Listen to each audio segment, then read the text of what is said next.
In over 20 years of sharing her knowledge on how to live a balanced life while pursuing a spiritual path, Supreme Master Chinghai often spoke of the teachings of past masters during her public lectures and international gatherings with our association members. Throughout the ages, compassionate, enlightened masters have urged people to surrender to the greater universal power by seeking the divine within, from which all other goodness and happiness follow. In celebration of Prophet Muhammad's birthday, we invite you to enjoy a compilation of lectures and discussions by Supreme Master Chinghai entitled The Wisdom of Prophet Muhammad.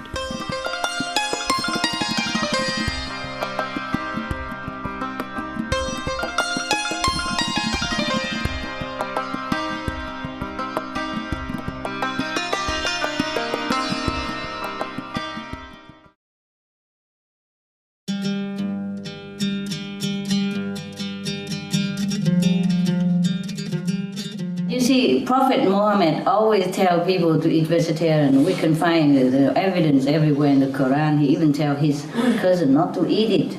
Ali, please don't eat that. Don't eat the animals, because the animal quality will come within you. Don't eat that, don't eat that. Even that. But now, people don't question that. You see what I mean? So, it takes a really sincere mind to question the right and the wrong. You have to be a little smart and take a little time. No matter how busy you are, you have to take time to understand the teaching of the old prophets, of the old enlightened masters. Otherwise, we just follow. We don't know anything.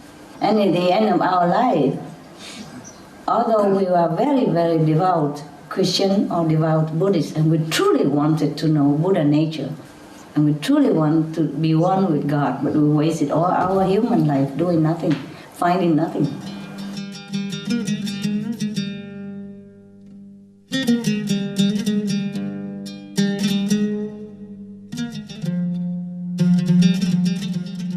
This story is about a holy man who deals with his desire, and who deals with temptation.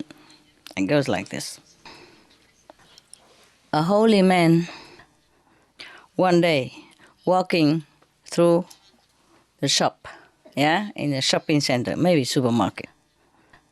And he saw a grocery in which they sell beautiful, fresh mangoes. Wow. His mind urged him to buy some and to enjoy it. Yeah, of course, like everybody else. So the holy man was trying to tell him that, no, you don't need mangoes. You don't have enough money to buy it to start with, and you don't need it. And you are a holy man, you just eat whatever you have, and you don't desire anything else. But would the mind listen? The mind doesn't listen. Never mind. The holy man went back to his cave, continued to meditate. But all night long, all he meditated was the fresh, luscious mangoes. You know everything. How come? Were you that holy man reincarnate? We all know very well the trick of the minds, yeah? Okay.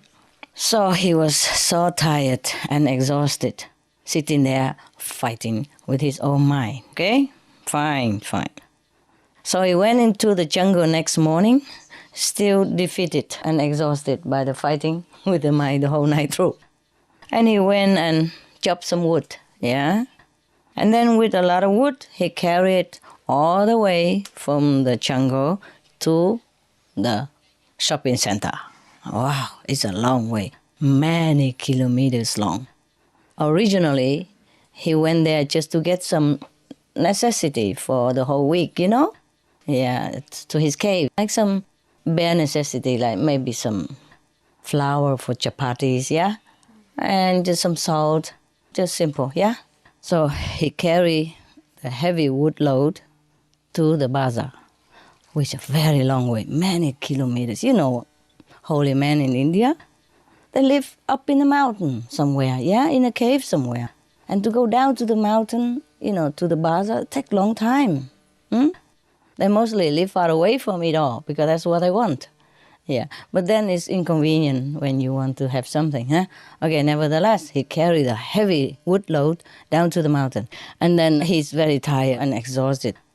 But he doesn't give himself rest. He keeps telling himself, you want the mangoes, you work for it. Now you carry the wood and you don't complain. And the mountain road, very difficult, but he made himself do it. Okay, there you are. He came down to the mountain. At last, he sold the wood, exchanged it for money, and bought some mangoes. And then he went back to his cave in the forest. And he put it on the stone in front of his cave and he said, okay, you just look at it, okay? Because I know you very well. He talked to himself. He said his mind. He said, today you want me to buy you mangoes. Tomorrow you will want something else, melons. And the next day, who knows, you might want to buy a house. And then you will want me to have a wife to take care of the house. And then that's it, finish of my story, end of my life. I know what you want. That's what you want, hey? I'm showing you. That's not going to happen. Okay. Because come the wife and then the children, yeah? Yeah, and then the birthday, and then the death day, and then the marriage of the children, and then the grandchildren, and the marriage of the grandchildren, and forever. Never done. Never done. I will be then your slave. At the end of all this.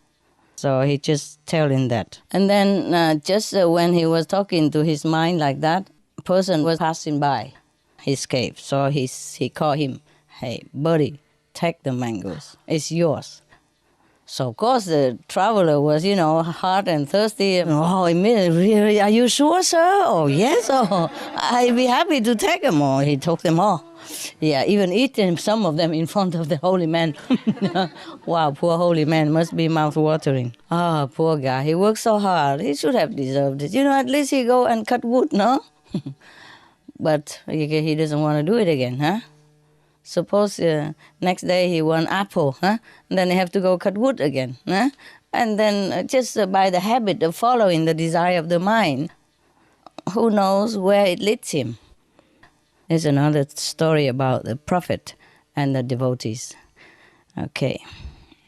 One time, when Prophet Muhammad was talking with a group of disciples, he asked every of them in turn what they possessed. What is their possession? What do they have? Yeah. So one of the disciples by name Hazrat Umar replied to the Prophet, "Oh, Prophet, I have a wife and many children, camels, and so on and so forth." It took him a long time to list all of his possessions. Yeah, maybe camels and then coconut tree and palm trees and date trees and what else, house, hotel, room for rent, whatever, yeah. Take a long time, okay. All of the others made similar replies until the turn of one disciple by name Hazrat Ali. He said to his master, "Oh, master, oh, sir." He spoke out. He declared his love for the Prophet. He said, "My only possessions are God and you. Except for these two, I have nothing worth of mentioning." So the Prophet Muhammad was explaining his teachings through the answers of this disciple. He was well pleased, I guess, yeah? Saying that worldly possessions count for very little.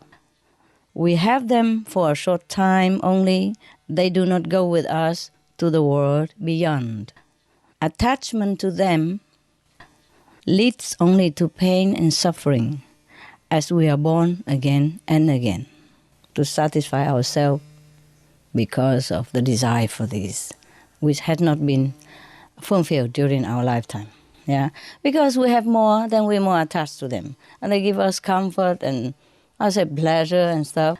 And when we die, we wish we have not enjoyed all of them yet, And then maybe at that splitting moment, our soul left the body with the desire. that we haven't enjoyed all our possession. And then that's how we come back to life. I mean, physical life, again and again, transmigrate and suffer, yeah?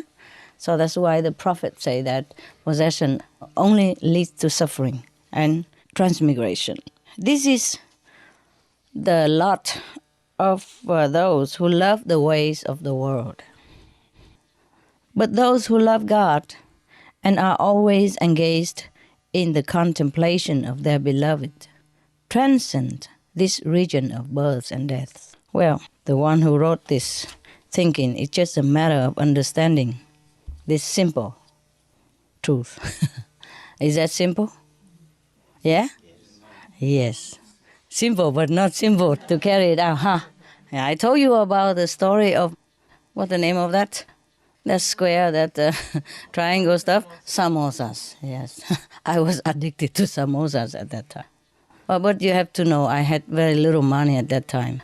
And mostly I eat just chapatis and sometimes some cucumber. Yeah, chapati and peanut butter. Yeah, just to keep the body still alive. So, of course, when I pass by the samosa, wow. That is something out of that world. So most of the sages, they also prefer to live in a mountain and remote area because of that too, perhaps, yeah? What you don't see doesn't hurt you, right? Doesn't tempt you. It's truly like that.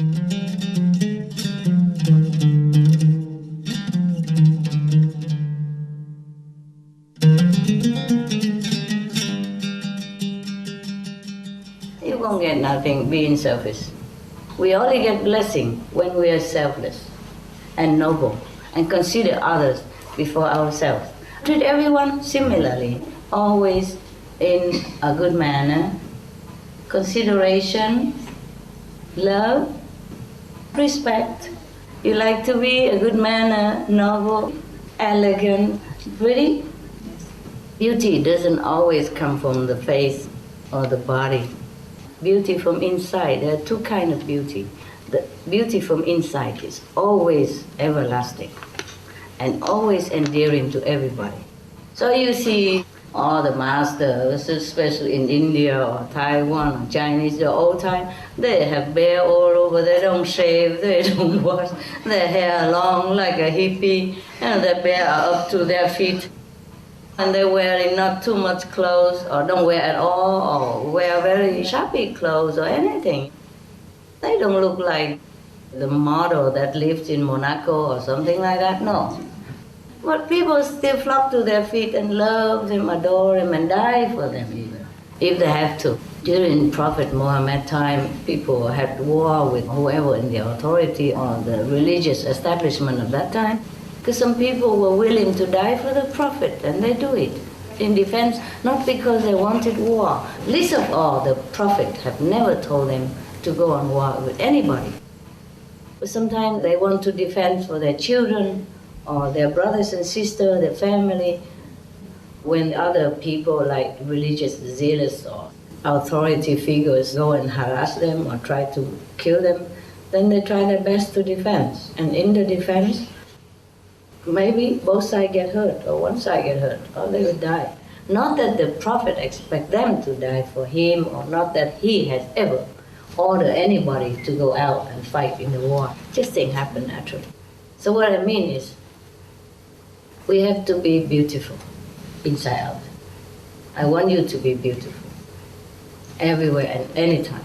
So everywhere you go, people will have respect for you.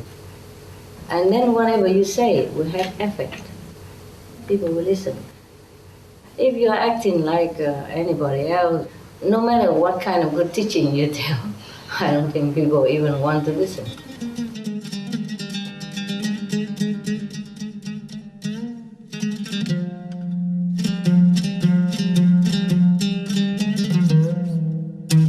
We could go to heaven, come back, go to heaven, come back. Ülkenize gelip burada bir suç işlemediğim sürece istediğim gibi kalabilirim. Tekrar geri gidip yeniden ülkenize dönebilirim. Aynı şekilde cennete de bu şekilde gidip gelebilirim. But we don't go with the physical body. We go with the spirit. Ama fiziksel bedenimizle değil, ruhumuzla gider geliriz. Just like when you sleep, you leave your body, you don't even know the body exists. Sometimes you have dream, you think you go somewhere. And some people even sleepwalk. And similarly, we could consciously leave this physical temple for a while and go contact the spirit in the spiritual world with our same spirit like their spirit. And the angel will take us there if we know how. Aynı şekilde söz gelimi uyurken fiziksel bedenimizi bırakırız ve ruhsal olarak rüyalar görürüz. Hatta bazen yürürüz. Aynı şekilde yine cennette de göksel kata da gidip gelebiliriz. Bizi melekler oraya götürür, merak etmeyin. The reason the prophet told us to contemplate, to pray to God 5 times a day is that if you pray hard enough, long enough, many times, there's a chance that you might have a glimpse of heaven, or that you might be calm enough so to contact the angels or the messenger of God, the invisible one, yes. And then they will take us to heaven. They will show us the way. But we must calm the mind. We must forget the whole world while praying. That is a real prayer. That's what the Prophet Muhammad did in the cave. He calmed his mind. He forget everything, his possession, his wife, his word, his success, his money, everything. He forgot his body. And that's how he can elevate himself to the level of angels in spirit. And that's how he can contact the angel in spirit. And that's how he can get the message from God. The same we have to do. We can do. Sizin peygamberiniz Muhammed'in size günde 5 kere dua etmeyi istemesinin nedeni, eğer yeterince uzun, yeterince sık bir şekilde dua ederseniz gerekli ruh haline ulaşıp, gerekli sakinliğe ulaşıp bu cennet kapısına gidebilmenizi sağlamaktır. Aynı şekilde sizin peygamberiniz dağa çıkıp kendisi her türlü fiziksel varlığını, karısını, paralarını bırakıp gitmiştir oralara. And that's why God sent other prophets, or Prophet Muhammad, to tell people that this is the way. Don't do that. Don't do this.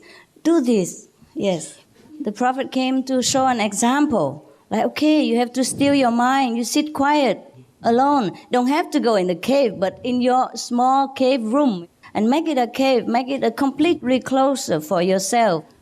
And then you pray, truly God will hear and you will hear God. God always hears, just we don't hear. So now it's our problem to still our mind, to discard all the nonsensical thinking all the time in the mind so that we can hear the voice of the messenger of God, like the prophet did. He came to do that. He's a prophet. He didn't have to do that, but he did that to make an example that to contact God, we have to still the mind. Yes. Peygamber size bu yüzden örnek olması için gönderilmiştir. Kendisi bir peygamberdi. Bunu yapması gerekmiyordu. Ama size örnek olsun diye yaptı. Siz de onun gibi bir mağaraya gitmeniz gerekmiyor. Odanıza gidip zihninizi dinlendirin ve ona ulaşmaya çalışın. Emin olun o sizi duyuyordur. Duymayan sizsiniz. That's why in the Quran it is said that all religions belong to God anyhow. Yes. The first page. Şunu da söyleyeyim ki bütün dinlerde şunu söyler, bütün dinlerin aynı Tanrı'dan geldiğini. Because why? Because when people pray sincerely to God, doesn't matter in which name, He knows that is pray to Him because He's God. He doesn't discriminate. Why don't you call my name Mr. So and so? Oh, you have to call my name this. No, He's God. He's a Father. Yes. Tanrı size ona verdiğiniz değişik isimlere aldırmaz. O sizin kendisine seslendiğinizi bilir ve şöyle demez, ayrımcılık yapmaz. Bana bu isimle seslenin, bana böyle isimle seslenirseniz size ulaşmam demez. O babamızdır. If you call Him Almighty, it's good. If you call Him Allah, He's happy. Because Allah means also Almighty in English.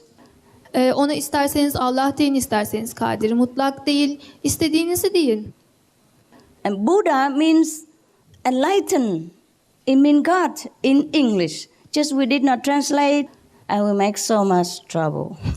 Buddha da İngilizce'de aslında aydınlanmış, yani yaratıcı anlamına gelmektedir. Bu çeviriyi yapmadığımız için karışıklık olmaktadır. Christ means the power of God. Same thing. Yes. Mesih de yaratıcının bir elçisidir. Right, I guess we should have only one language. Sanıyorum hepimizin tek dili olsa daha iyi olurdu.